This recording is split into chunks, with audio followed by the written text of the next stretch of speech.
Hello, world. It's me, Dennis. And every once in a while, you get these time shift anomalies. So here it is, 72-year-old Dennis, who loves the Joss Whedon verse and the entire Buffy the Vampire Slayer, Angel, Firefly, and he meets this cultural icon, Rebecca Renee Yaworski, who has never been in the Buffyverse, has not touched it at all. Renee, what did your friends, all of your friends, what were they telling you about this particular person and this genre that you had avoided? Well, first of all, thank you for calling me a cultural icon because everyone else misses that. You're the only one who knows my true identity. Yeah, So exactly. it's kind of like Buffy has an identity that very few people know. This is my identity, and I'm so glad you're one of my core people that understands I am a true cultural icon. But anyway, yeah, so the reason why I avoided it, just I don't like monster stuff. I don't like horror stuff. I'm not into the vampire thing. Me neither. Yeah, I mean, every time people would talk about it, going back to when I actually was, I think I was in high school when Like people 96, it was when yeah. it came. Yeah. So I was like 15. Mm-hmm. And so everyone was talking about it. And then when I went to college and people kept talking about it. And then like every year I'll hear about it. And everyone would say, this is your type of thing, Renee. It's exactly your type of storytelling. It's exactly your type of, and I would say, but it's not, because it's like vampire slaying and I'm not into that. Yeah. So I never wanted to give it a chance. No, and in fact, what's weird is that nobody ever told me within like 30 seconds of Welcome to Hellmouth, which is the first episode ever. Within like 30 seconds, I was like, wait a minute, there's a high school? There's like kids? Like, I didn't even know that. I literally thought we were talking about like adults who are just like slaying vampires all day and it was going to be scary and traumatic. And I just didn't want to see the darkness. And it's not dark at all. And But then they there's kept humor. telling you this, but they kept saying, Yeah. you kept hearing this over and over again. Yeah. All right, so finally, I was the tipping point, the straw that broke through, Yes. finally got through to you. And so you start watching and you start the very first episode, Welcome to Hellmouth. What was your impression after all of this push and push and finally starting to look at it? I said, why did it take me so long? And why didn't someone just tell me it was based in high school? I would have given it a chance. And why didn't someone just tell me it was one of these like Scooby things, like with like a gang of friends, which I'm really into that. I'm really into social It was the cohesion. marketing. Yes, the marketing was all these Joss fans are like terrible marketers, I'm telling you, because just telling me I'm going to like something, I don't trust people enough to believe that. I just took a leap of faith finally because it was cumulative. So many people said it. And then I just trust you because you had gotten me into other stuff that I knew that we were on the same wavelength. So if you like something, that's why I gave it a shot. But I wouldn't have stuck with it if I didn't love it. But I loved it from the first scene. I said, okay, I got it. Wonderful. So did you all right, so this is the adolescent female journey of a woman coming into her power, coming into adolescence and beginning to explore her power. Did you relate to that? Yeah, I totally related to it. And I wish I had watched it because I would have been the right age when it came out. Yeah. So I would have been 15, 16, 17. And that's exactly when I would have appreciated it differently, Dennis. It Mm-hmm. would have been the same level of, I think I'm appreciating it more now. But that whole genre also of female empowerment, I'm not. Strangely enough, I haven't had that many encounters with it. So I'm also being exposed to that. A woman lead she's not getting rescued. Yes.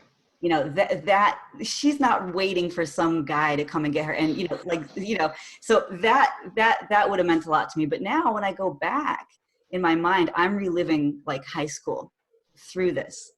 So there's kind of a nostalgia thing there. And also I'm going back into my adolescence, into my teenagehood, which I'd forgotten about and I didn't think about for years. Now I'm going back and I'm doing it alongside Buffy and I'm seeing all kinds of similarities. And I'm like, wow, so much universal truths among young Yes. women coming into their power or trying to find their power, and then dealing with school tests, female, Parents. yes, the parent thing, female rivalry, dating, all of that stuff. It's great. Fascinating. So one of the things that that Joss is so good at is making me care Mhm. so fast. Yeah. How quickly did you begin to care, not just in the lead of Buffy, but the ancillary characters that were all part of her of this universe? I cared about Buffy within the first several minutes when the principal brought her in and talked about how she'd been let go from the other schools, that she has all these problems. Because when you first see her, I thought, okay, well, she's just a prim and proper blonde, she's Mm-hmm. all put together. But when he gave me that backstory, I said, okay, now we're dealing with substance. So I started to care about her. What was her story? Why did she have all these, delinquent problems or whatever? Because she doesn't look like she'd be weird, right? So Yeah, that's great. Xander, when he falls, and then I guess they fall on each other or sure. whatever, and he is bumbling and stumbling and all that stuff, and he has a crush on her instantly, and then he feels like he's not presenting himself well. I knew I didn't like Xander in like for the first couple of seconds, like just because he looked so, I don't know. I think it was the actor or something, but Yep. I fell in love with him very quickly after that. So, Didn't he? I mean, and this was his very first acting role. oh, I didn't know This, that. Really? yes, this was the very first role that he had ever had. He auditioned, and this was the first one that he Really? had. Yep, He's such a strong actor, though. Like I he's, know. I mean, his comedy and the entire police piece that went. Okay, so now let's talk about as we're going on. So because we're starting now the harvest where we understand that there are, and just like one of the things that Josh talks about is that high school as hell. yeah, That was one of his metaphors that he wanted to, because even though there might not be literal vampires, there are people who suck our energy, who take things away, and that was what we're talking about, that we all have to deal with, right? I mean, did you relate to that? yeah. Well, the whole blood sucking thing, and it's not even just individuals.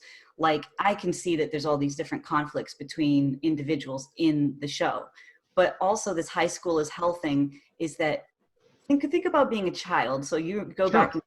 Okay, so you're a kid, you have all this vim and vigor, you have all these hopes and dreams, creativity, all of this.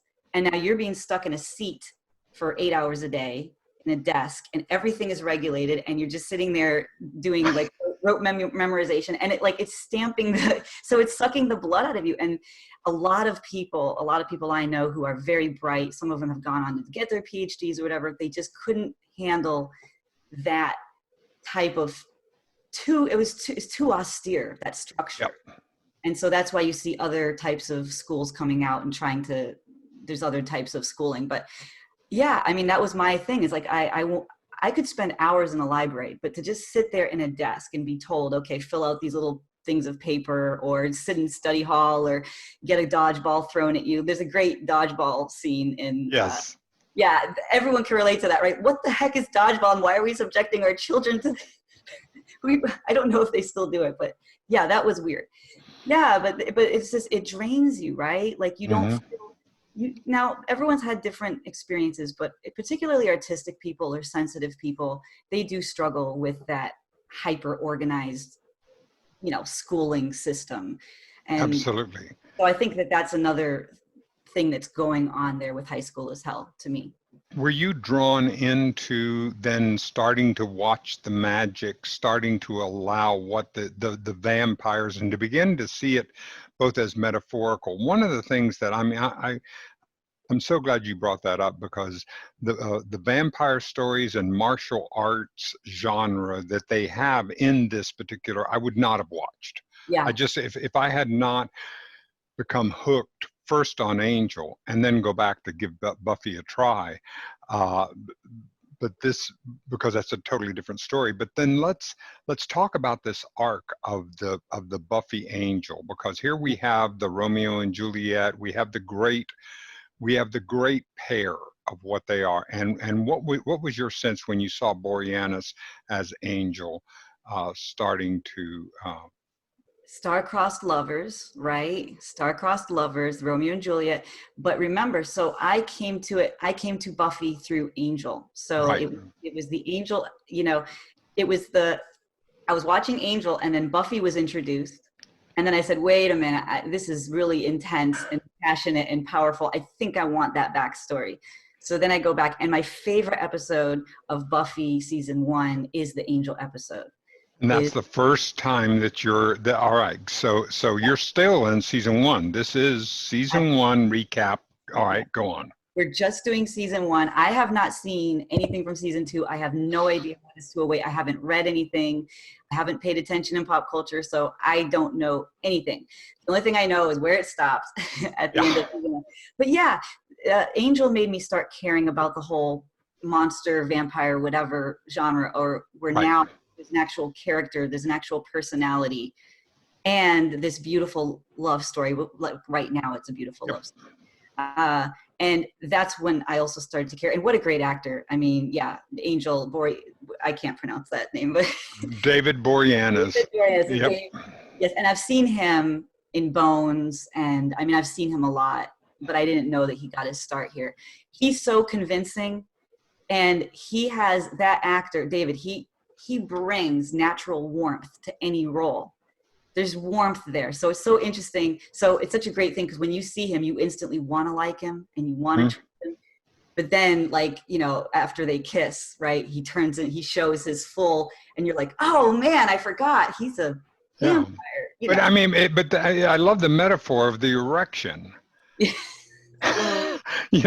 I didn't get that at all. I didn't get that at all. You see, because you're yes. Well, believe me, I didn't get that at all. That was his passion. His suddenly. Hey, wait. Okay, wait. God, you are such an innocent. You are such a. I didn't get that at all. Oh my. Oh, I never saw that, dear. Look, God, Renee. I didn't see it, but now that you said it, that's all I can see. Poor David has no idea we're talking about him. But no. Oh, he knows. No, he knows. Yeah. Well, why is it okay? But going down that, and I'm going down this line. I'm going to go down here. You brought me. This is for your friends. This is for all that. This is the reason why we're doing this is for all of people who love Renee to get a chance to hear Renee talk about the thing that they kept telling her. To hear about Angel's erection. This is for everybody who knows and loves me to hear me talk about his erection, which I'm going to do now because we are down there. Don't let me forget about this. Why is it? Because now this is a perfect segue into the praying mantis one with Mrs. French. That's another, which I want to spend a lot of time on that. So, but this is the great segue, okay? I didn't see that, but now just in the moment, stream of consciousness, my reaction, I'm just giving you my fresh reaction is, oh my gosh, that's young adolescent boys are always like afraid of that, right? They're afraid of that coming out at inopportune moments. And that's something that we talk about. But see, women don't have any appreciation of that terror or anxiety at all. So that's another, I know there's many reasons I didn't notice it, but one more reason I didn't notice it is just women in general don't know what it's like to have some kind of an external, oh yeah, this is how I'm feeling right now. That's horrible. Like, I feel so bad for you guys that you telegraph like that. As in pole, right? Yes, that's what I said. Yes. Okay. So yes, so that's what that is. But then why is it negative? That's what I wanted to say. Okay, so as a man, you can talk me through this, and you're representing half of the world right now. Yes. No pressure. But why is it so? I trust you. I trust you to be the man for the whole. Yes. Why is it so? A man wrote this, and he wrote that, and a man played it. And this idea that an erection is something that would be dirty, gross, ugly, scary, horror. Okay, what is that like to be in that moment? It's not at all. But I think Joss was just being metaphorical. He was just showing that he was having emotions, because Mhm. Angel had been held his emotions back. Because you understand, in Angel, he's going through this deep redemption. Yeah. Because you're going to see even deeper as he goes in, just how bad this character really was. I mean, he enjoyed the torture. With a He song in my heart. enjoyed, I mean, Song in my heart. That's what this he is this is his whole arc. So he has a lot of redemption. I mean, he has more than he could ever redeem for. So there isn't a place to be able to do that. So that's part of what he's doing. And then suddenly he feels this positive emotion, and it comes out in his vamping up. But right. that was what that was. It was the positive emotion. It wasn't the erection was my attempt at humor, at doing that. But it was him showing emotion for the first time when he learns. Is it love or is it sex that's the positive emotion for him? Because he loves Buffy. Oh yeah, I think definitely think it's a love. It's a love. It's a positive emotion. But those two things can get intertwined as we're all right. But let's Erection of the heart. It's an erection of the heart. Okay. exactly. Yeah. All right. Okay. So there's that. So now let me segue really quickly into the praying mantis one. Right. Right. Okay. So this is for me as a woman to watch that was really scintillating. Okay. I've never seen, and now people who watch this genre are going to be saying, Renee, they do this all the time. Maybe they do. Mm-hmm. For me, I had never seen adolescent sex through a male's eyes as being so traumatic. Like this was like rape going on against Right. boys by a woman. I mean, Right. I can't even believe they aired it. I was like shocked the whole time. I was like, this is really controversial. And apparently it's not.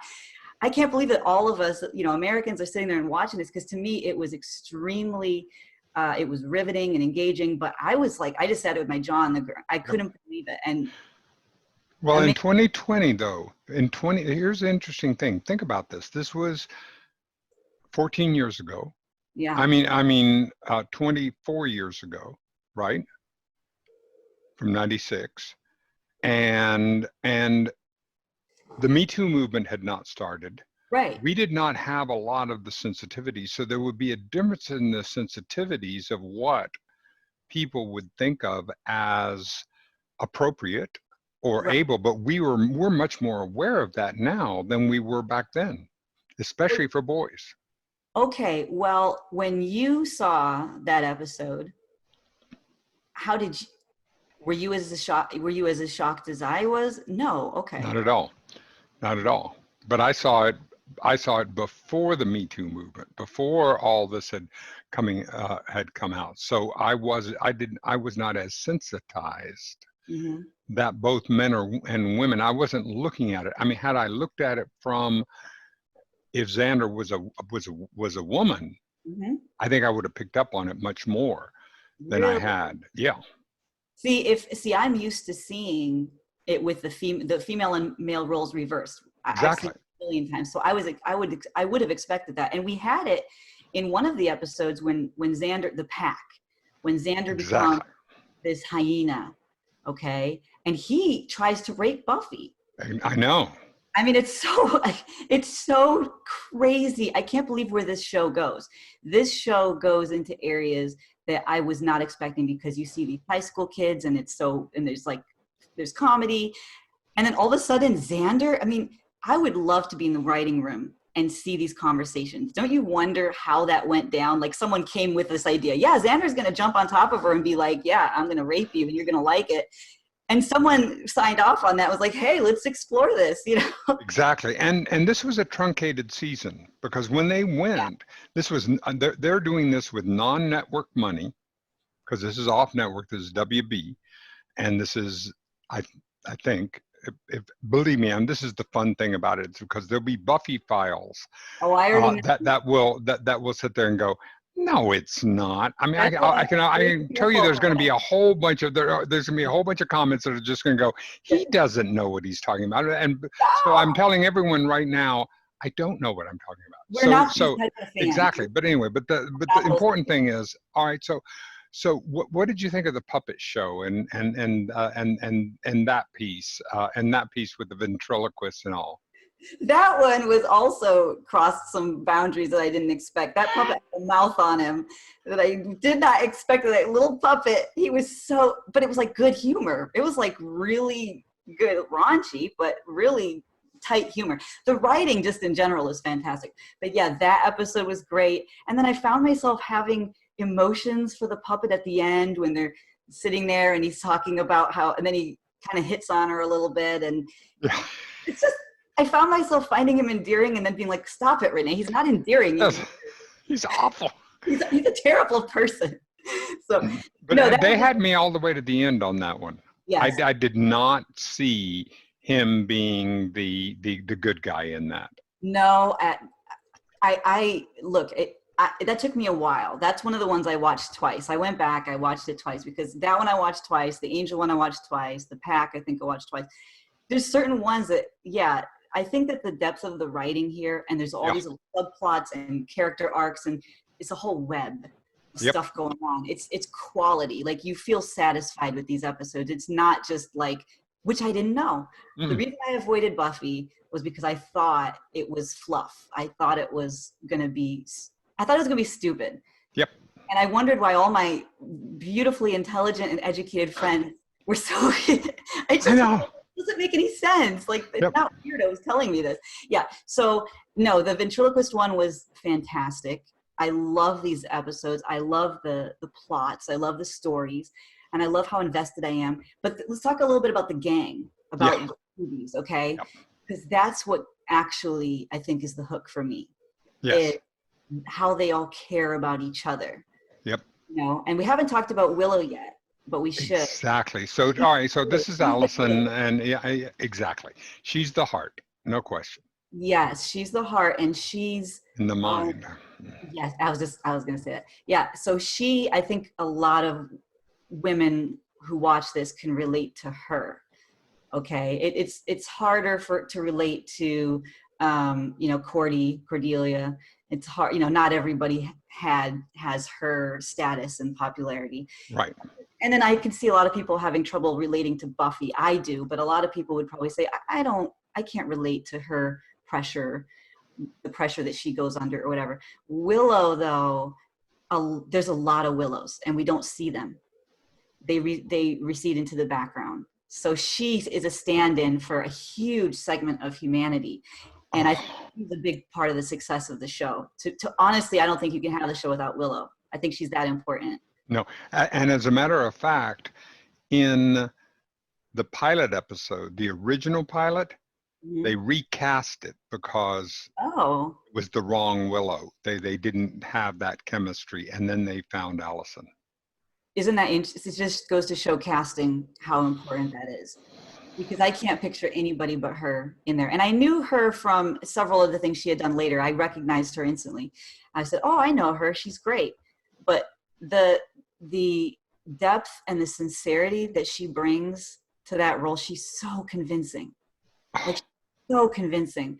And she's the type of girl that I don't know if kids that age actually do appreciate those type in the moment, but as we get older, we all start to appreciate the Willows in our schools. The older we get, the more we say, hey, everyone should be a Willow. People try to raise kids to be a Willow. That's what you really want for the next generation, is you want a bunch of Willows, because she's so empathetic and she's so intuitive. And then her love for Xander, like I haven't gone past the first season, so I don't know what's going to happen with them. But it's so touching to me, that whole unrequited love situation as of right now. Exactly. And I mean that she was kids with this. I mean, they grew up as children and going up through that. And that's the neat bond between them. Yeah. And then when he's a hyena and he's locked up, he plays on her love for him to try to convince her to it's like, so there's a part of him, even when he's a hyena, like he knows how to manipulate that and exploit that when he's at his creepy worst, when, and that made me feel for her too, because what that shows is that that's her weak spot. It's Well, his love for Xander. one of the things that I love that Joss does in all of his characters is that they all have gray areas. Hmm. There is no, even Buffy has them, Willow has them, and you'll see them. Wait till you see Dark Willow. Dark, what? Okay, you can't tell me. All Is that right, and that's preview of coming attractions. okay? We'll just Dark, let you know there. But continuing on with it. All right, now look, let's look at um, out of what, sight, out of. All right, so in nightmares, everyone in Sunnydale yeah. is living out their worst fears. Yeah, that one, okay, yeah, that one stuck with me. That one was actually pretty scary. I watched that at night and then I turned lights on because I was scared. It was a little too scary. That's what I thought all of Buffy would have been, only not that good. I Yeah. loved that episode, by the way. I loved that episode. And that was another one that I thought everybody watching would instantly start thinking, okay, what's my worst? Like, what's Yeah. your worst thing that you would think of? So yeah, I loved that episode. And I also thought that it's a little bit of a later episode, and I think they're starting to gather steam with the pacing of the show. I felt like they were starting to come into their own, the Yes. cohesion of the group, and I thought that they were starting to, like, I started feeling like, okay, this is the type of show where I don't want to stop. And this is and again, it was a short season. They only gave him 12 episodes. That was the opening thing. They had 12 episodes to try to get to do. They didn't even get a full season. Right. Yeah, I know. Let me go back 1 second because I forgot to really talk about this. I really want to ask you. Okay, the praying mantis one, again. Mm-hmm. I know that I keep going. This episode is very important. I thought, just culturally, I thought it was important. Gender-wise, I thought it was really important. When you see the fear on, there's another boy. It was Xander, and then there was another boy, and I forget his name. Right, and they were both yeah. I'm a stud. This whole thing, yeah. Right, and then they end up there, and the other boy describes to Xander what's going to happen if they don't get rescued. And the language is so powerful. And he goes, yeah, like she's going to get on top of you and start throbbing. And I was like, oh my gosh, like, did they put this on network television? It was so vivid and visceral for me to hear that. And I said, oh my gosh. So I have a question for you. So when you're a young woman, or in school, like they used to always tell us, like every time there was an abduction or something in the news, the teachers would say, girls, make sure you don't get in cars with strangers. But there was a lot of focus on the girls. Mm-hmm. This could happen to you, to make sure you don't dress this certain way or whatever. And the boys, I thought, just didn't have to worry about any of that. Right. That episode is showing, teenage boys being terrified that a woman that they find attractive, well, now they know she's a praying mantis, but basically the idea that they're going to get violated. And so you watching that as a man, is that something like when you were a teenage boy, did that ever even occur to you? Because girls go through that. We just take for granted that we can be violated at any moment. And that's okay. So no, and it didn't, but you see, we grew up several generations apart, because when I was, my high school years were 1962 to 1966. And at that time, things were very, very role driven. And you would see movies where bosses would chase women around the desk.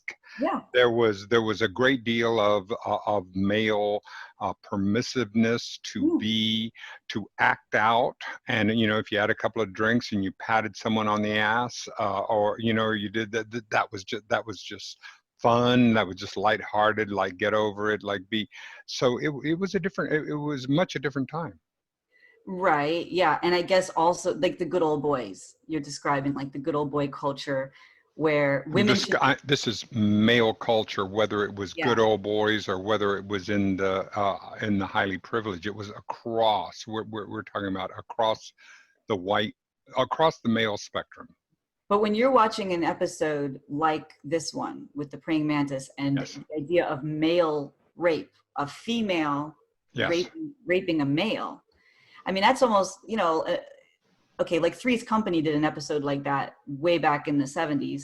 and they had an episode, and it was like no one believed Jack Tripper because he kept saying his boss was sexually harassing him, and everyone Right. said, that's ridiculous, Jack, like you're so stupid. That was the first time I saw that addressed. And then I really didn't see it addressed in pop culture until, and then this one was just so moving. And I thought to myself, think of all the little boys and teenage boys who have been, violated in Right. this way. Could they even watch this show? Like, I don't even. I don't know, and I don't know. I think that's a really good question. I mean, it's not for this particular episode, but I think it's an important question to ask because I don't know. I know how hard I struggled just to see a naked breast when I was a kid. I mean, I had to work. You want to talk about work ethic? I developed a work ethic. I was I can't even imagine that you have a phone now and an access to a phone that any young man who is even mildly curious can see anything that I don't know how they deal with it. I honestly do not understand how young men grow up and have it's a question, and it's a question I think we ought to ask on some shows when you and I, as you're producing, helping me to find out just about this about this. I don't I have no idea, Renee. Although we're coming to it from this modern culture where it seems bizarre, but in cultures where you used to have multiple families living all under the same roof, or still even to today, Sure. children would be seeing the women undressing. Yes, but there wasn't a, yeah, but you can't take anything out of you can't take the you can't take the particular act out of the particular culture that it goes in. And if you have a shame-based culture, if you have a shame-based culture that says things are taboo and you're going to have a completely different reaction than if you have a culture where you see someone making love or someone that's having sex, and there isn't all the shame that's piled up on top of that. You're going to have a completely different reaction to it than you would in the particular tight-ass culture that I grew up in. See, you just came full circle, and you just unlocked everything we've been talking about this whole episode. That was brilliant, because what you did was you just tied everything together. You tied together the whole angel after the kiss thing. He reveals this thing and how traumatic and that's shame. And then, okay, so it's all about shame. And that's what I wasn't getting, is that boys have this, it's not about sex. It's not about, like, if you were grown in a culture where women are always topless, that would not have been an issue. For you, part of it, it's all tied in with the shame. I'm not supposed to look at this. And then I want to look at it. And then when I look at it, I'm bad. And so, but now I want to look at it again. Now it means I'm bad. Yeah, exactly. Because it was tittillating. But no, that word does not mean what I think it meant. Yes, but I thought it, irrespective. In this context, it does. In this context, it does. But because it was titillating, because it was wrong. It was naughty. I know. And that was the kind of thing that tends to, in a progression, then that's where the kids today can go from curiosity to complete satiation without ever going through the levels of progression of that fascinates me. I have no idea how that happens, how how young boys go through and no idea. But it's a completely different. But it is completely different. So anyway, your overall impressions after season 1. What are the things? Who are the people that you're looking forward to seeing more of as you're having? And we haven't even discussed the parental units figure, which is Joyce and Giles. So here you have a single mother. Yeah. You have a single mother with a daughter, which you might be able to relate to. Yeah. And you also have the external parental figure in Giles. Right. Well, Giles is so great. I mean, our introduction to him when he puts the vampire book in front of her, this is what you want, and then she goes no, and he's trying to make her. He's always trying to bring her back with her mission, always trying to bring her back to her calling, Right. especially the And beginning. she wants to be a high school girl. She wants to be a Why teenager. can't I be a regular high school girl? Yeah, that's what she wants, right? And she wants to be able to juggle all that. And you know, I can relate to that, but you know who else can relate to that is there's a lot of teenagers who are maybe they're actors, but they're also, or they're going up for the Olympics. Like Olympics is all these young kids, like Yep. gymnastic people or all that. And I've known people who are very high octane like that, and they've got to somehow.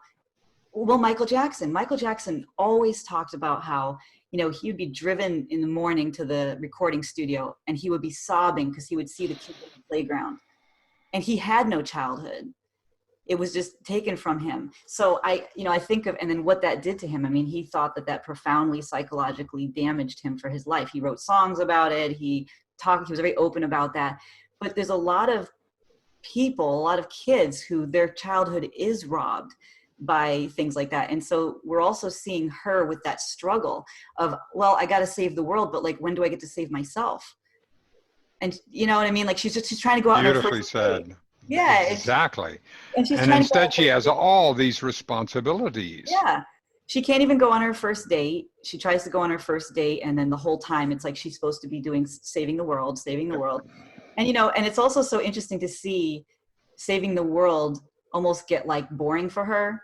Like that's another cool thing. And to see that usually when you talk about something like saving the world, that it would be so amazing all the time, but you're seeing like, no, sometimes she's tired and sometimes she has a crush on a boy and sometimes she has to study for a test. And that a lot of people can actually relate to that. Sure. Yeah. I don't see how saving the world is any different from you got to help us make rent this month. If you are saving the world when you make rent, right? All the kids that have to go out there and try to, I mean, there's kids that have to go and sell drugs so that they can give the money to their grandma so their grandma can pay the rent. They do have the weight of the world on their shoulders. Sure. So I mean, there's just so much. I mean, that's one of the things that I love about Joss Whedon and why I am one of many people who say that like Shakespeare wrote very much to where the common people could understand it, or at least understand the references. It wasn't just for the hoi polloi, but Whedon to me weaves these stories through in these themes. These are iconic themes. These are important, essential human stories that he's telling that are going to last for a long time. Does it bother you watching it that cell phones are just beginning and computers are that? I mean, does it feel dated to you to where you don't want to watch it? One of my friends told me that he came late to one of the friends, only one person I know doesn't like Buffy. And he said, it's not that he doesn't like Buffy, but for him, he came to it late and it bothers him, the special effects and then the cell phone stuff.